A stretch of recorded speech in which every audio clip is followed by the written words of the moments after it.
بسم الله الرحمن الرحيم قل لعبادي الذين آمنوا يقيموا الصلاة وينفقوا مما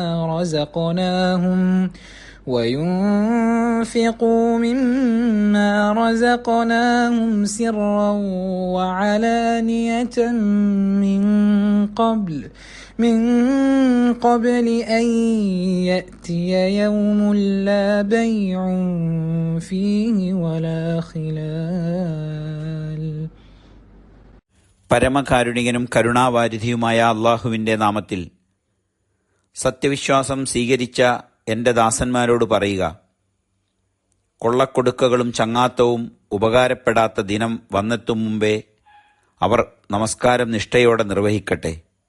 നാം അവർക്ക് നൽകിയതിൽ നിന്ന് രഹസ്യമായും പരസ്യമായും ചെലവഴിക്കുകയും ചെയ്യട്ടെ.